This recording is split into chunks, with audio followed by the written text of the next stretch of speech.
Hello dear student, मैं सुभाष आनंद biology lecturer जुनून biology classes में आप सभी का स्वागत करता हूं। तो अपना जो फ्रॉग चल रहा था उसको थोड़ा आगे बढ़ाते हैं।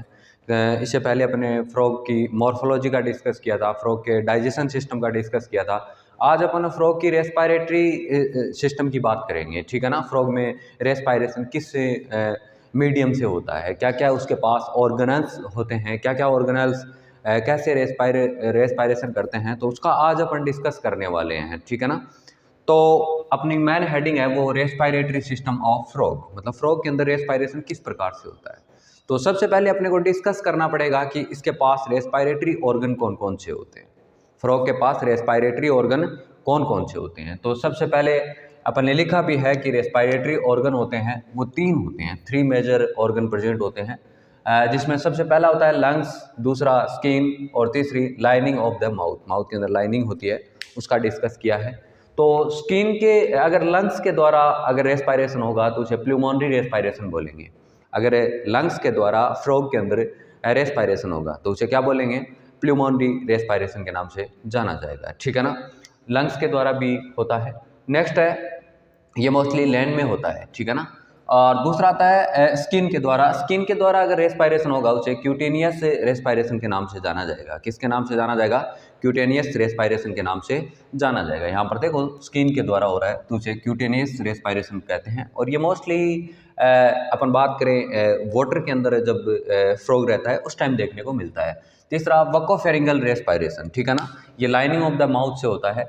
और लैंड अपन बात करें, अगर लैंड की बात करें वो तीनों प्रकार के रेस्पायरेशन शो कर सकता है, ठीक है ना। तो मोस्टली रेस्पायरेटरी ऑर्गन कौन कौन से होते हैं, लंग्स होता है, स्किन होता है और लाइनिंग ऑफ द माउथ, ठीक है ना। माउथ के अंदर लाइनिंग प्रेजेंट होती है जिसकी वजह से ये रेस्पायरेशन कर सकता है। आपने बहुत सारे फ्रॉग को देखा होगा, माउथ का जो नेक वाला पार्ट होता है, ठीक है ना, बकल कैविटी वाला, उस जगह से ऐसे पंपिंग कर रहा होता है, वो होता है कौन सा, बकोफेरिंजियल रेस्पायरेशन। तो प्लूमेनरी रेस्पायरेशन, क्यूटेनियस रेस्पायरेशन और बकोफेरिंजियल रेस्पायरेशन, ठीक है ना। यहाँ पर एक स्पेशल पॉइंट भी लिखा है मैंने, ये पॉइंट लिखा है कि टेडपोल लार्वा होता है, उसके अंदर किस प्रकार का रेस्पायरेशन होता है, गिल्स के थ्रू होता है। कौन से लार्वा में, टेडपोल लार्वा में, ठीक है ना। टेडपोल लार्वा के अंदर गिल्स के थ्रू रेस्पायरेशन होता है। और मैंने बोला था कि अडल्ट जो फ्रॉग होता है वो कार्निवोर्स होता है, जबकि टेडपोल लार्वा होता है वो हर्बीवोर्स होता है, मतलब ये शाकाहारी होता है। और अडल्ट जो मेंढक होता है वो मांसाहारी होता है, ठीक है ना। तो ये स्पेशल पॉइंट है कि टेडपोल लार्वा होता है, उसके अंदर रेस्पायरेशन किसके द्वारा होता है, तो उसके अंदर रेस्पायरेशन किसके द्वारा होगा, गिल्स के द्वारा होगा। अब थोड़ा सा आगे डिस्कस भी कर लेते हैं कि इन वाटर के अंदर किसके द्वारा फ्रॉग में रेस्पायरेशन होता है, पानी के अंदर किससे होता है। तो इसमें लिखा है skin act as a aquatic respiration, ठीक है ना।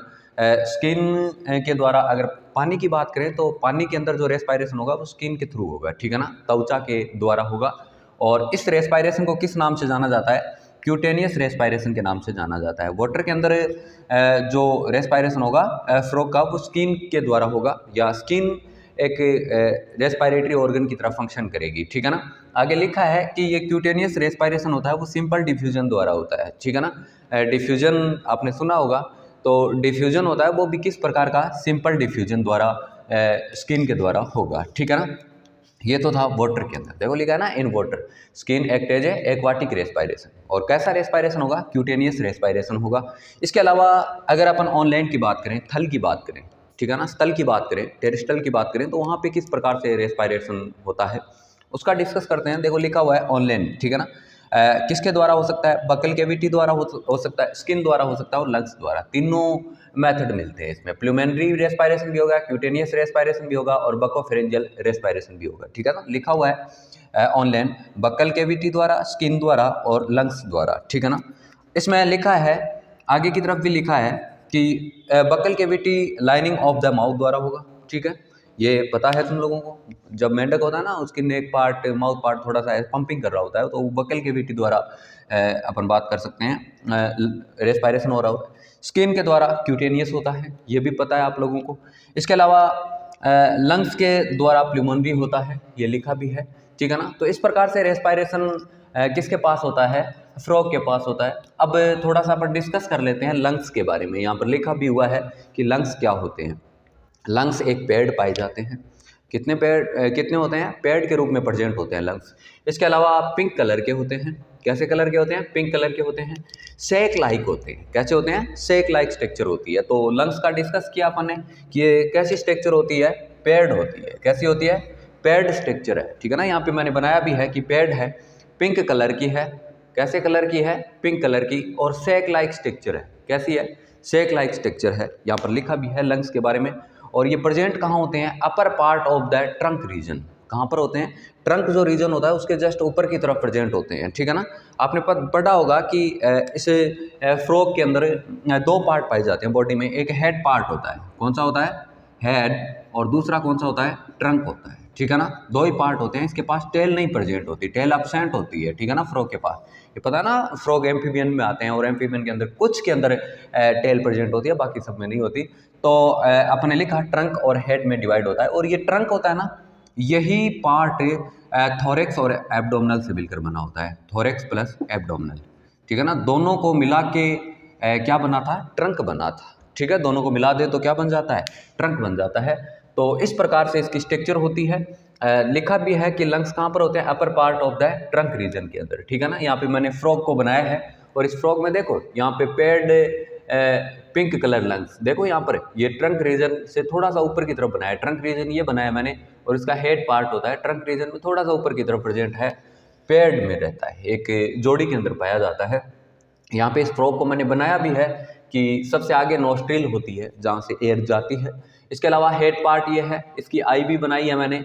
इसके आई के अलावा बकल कैविटी भी बनाई है। यहाँ से कौन सा रेस्पायरेशन होता है बकल कैविटी में, लाइनिंग ऑफ द माउथ, ठीक है ना, लाइनिंग द्वारा होता है। इसके अलावा मैंने आगे की तरफ फोर लिम्ब बनाए हैं, ठीक है। आगे के जो अपेंडेज होते हैं, या अपन बोल सकते हैं आगे के जो लिम्ब होते हैं, ठीक है ना, उसको यहाँ पर फोर लिम्ब बनाया है। इसके जस्ट पीछे की तरफ हाइंड लिम्ब बनाया है, ठीक है ना। अपने पढ़ा भी है कि हाइंड लिम्ब होता है उसमें 5 फिंगर्स होती है, जबकि फोर लिम्ब होता है उसमें 4 ही पाए जाते हैं, ठीक है ना। इस तरह से मैंने बनाया। इसके अलावा मैंने इसको और भी, ये ट्रंक रीजन है, पेड, हेड, सब कुछ बता दिया। यहाँ पर ये कंप्लीटली फ्रॉग का डायग्राम है। किसका डायग्राम है, फ्रॉग का, ठीक है ना। तो अपने देखने की कोशिश की। इसके हेड पार्ट है, नोस्ट्रिल है, आई है, बकल कैविटी है, फोर लिम्ब, हिंड लिम्ब, ये सारा का सारा इसमें बनाया हुआ है। अब थोड़ा सा एक बात और बता देता हूँ कि जब भी आपने ये तो पढ़ा होगा कि फ्रॉग होता है वो एस्टिवेशन और हाइबरनेशन में जाता है। विंटर स्लीप होती है एक तो विंटर स्लीप होती है, और दूसरी कौन सी होती है, समर स्लीप होती है। तो एस्टिवेशन और हाइबरनेशन का पता हो गया होगा। जब एस्टिवेशन का मीन्स होता है कि इसमें समर स्लीप आ जाती है। कैसी आ जाती है, समर स्लीप, ठीक है ना। और इसमें हाइबरनेशन का मतलब होता है विंटर स्लीप, ठीक है ना। मतलब मेंढक अपनी सारी की सारी मेटाबॉलिक एक्टिविटी सर्दी या गर्मियों के अंदर ऑफ कर देता है।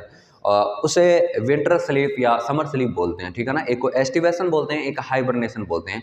उस दौरान या उस प्रोसेस के दौरान ये जो रेस्पायरेशन करते हैं वो स्किन के थ्रू करते हैं। किसके थ्रू करते हैं, यहाँ पर लिखा भी है, किसके द्वारा करेंगे, स्किन के थ्रू करेंगे। और स्किन के थ्रू जो रेस्पायरेशन होता है उसे क्यूटेनियस रेस्पायरेशन के नाम से जानते हैं। ये अपन ने डिस्कस किया है। तो ये सारी की सारी प्रोसेस अपन ने देखने की कोशिश की। अब एक मैंने थोड़ा सा एक सीक्वेंस बनाया कि सबसे पहले एयर होती है वो कहाँ पर जाती है, फ्रॉग के अंदर नोस्ट्रिल में जाती है, नोस्ट्रिल से बकल कैविटी में जाती है, और बकल कैविटी से किस में जाती है, लंग्स में जाती है, और लंग्स से सारे टिश्यूज के पास चली जाती है, ठीक है ना। आप समझ सकते हैं इसके अंदर। तो देखिए सबसे पहले एयर से नोस्ट्रिल, बकल कैविटी और लंग्स के अंदर जाती है, ठीक है ना।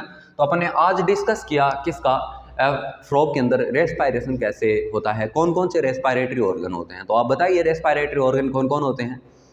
रेस्पायरेटरी ऑर्गन की बात करें तो स्किन होती है, और लाइनिंग द्वारा होता है माउथ के अंदर प्रेजेंट। और तीसरा कौन सा लिखा अपन ने, तीसरा लंग्स लिखा। तो प्ल्यूमोनरी, क्यूटेनियस, और कौन सा था, और बकोफेरेंजियल था, ठीक है ना। 3 प्रकार से रेस्पायरेशन होता है। ये तीनों प्रोसेस लैंड में तो चलती है, लैंड में तीनों द्वारा हो सकता है, लेकिन एक्वाटिक फॉर्म आ जाए, कहीं पर जल आ जाए, या इन जल के अंदर बात करें, इन वाटर के अंदर बात करें, तो क्यूटेनियस रेस्पायरेशन होता है। ये मोस्ट इंपॉर्टेंट है कि एस्टिवेशन और हाइबरनेशन के दौरान किस द्वारा रेस्पायरेशन होता है, स्किन के द्वारा होता है। और टेडपोल लार्वा किसके द्वारा रेस्पायरेशन करता है, गिल्स के द्वारा रेस्पायरेशन करता है। तो अपन ने आज रेस्पायरेशन को जानने की कोशिश की, फ्रॉग में किस प्रकार से होता है। उम्मीद करता हूँ ये लेक्चर आपको समझ में आया होगा। Thank you.